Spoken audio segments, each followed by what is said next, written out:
Mieux vivre au quotidien. Des conseils pratiques pour améliorer votre environnement et bien vieillir chez soi. Une chronique proposée par Laure Delas. Suite et fin aujourd'hui de notre petite série dédiée au mal de dos.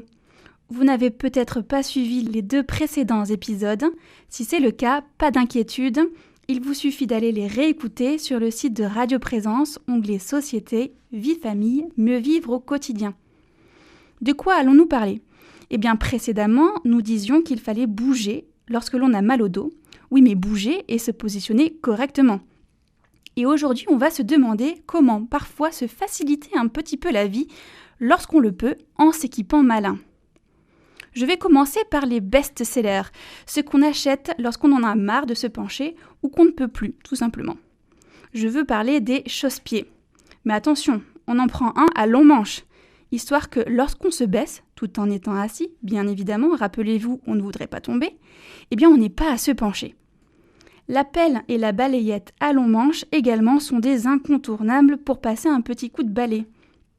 Un peu moins connu, il y a la pince à long manche ou pince de préhension.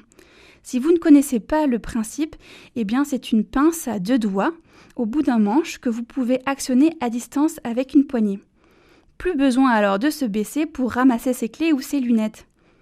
En fait, tout ce qui va être à long manche, à pince ou à bretelle va vous éviter d'avoir à vous baisser. Donc, sachez qu'il existe du matériel, par exemple pour se laver les pieds, pour enfiler des chaussettes, son pantalon ou bien même pour jardiner. Si vous êtes curieux, vous pouvez aller sur Internet, sur les sites Tous Ergo et Identité, où l'on trouve beaucoup de choses. Lorsque la position debout, prolongée et douloureuse, on n'hésite pas à s'asseoir. Par exemple, lors du repassage, on peut prendre une chaise ou un tabouret haut pour soulager son dos. De manière générale, revoir notre aménagement et notre ameublement pour avoir le tout le plus apporté sera un plus. Et lorsque cela n'est pas faisable, il sera peut-être possible de s'asseoir si on éprouve des douleurs.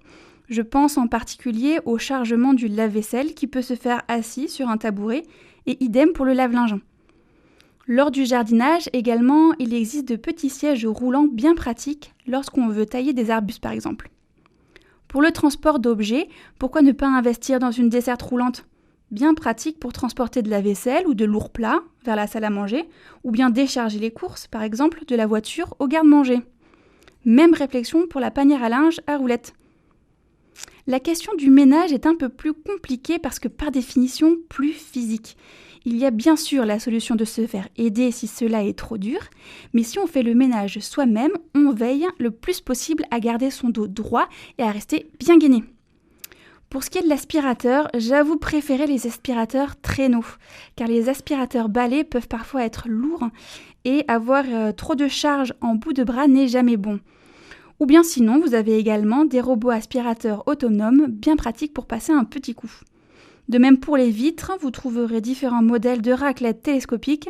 Et bien là aussi, il existe des robots lave-vitres. Et oui, on n'arrête pas le progrès. Voilà, j'espère que vous avez tout désormais pour dorloter votre dos. Et je vous retrouve la semaine prochaine pour un nouvel épisode de Mieux vivre au quotidien.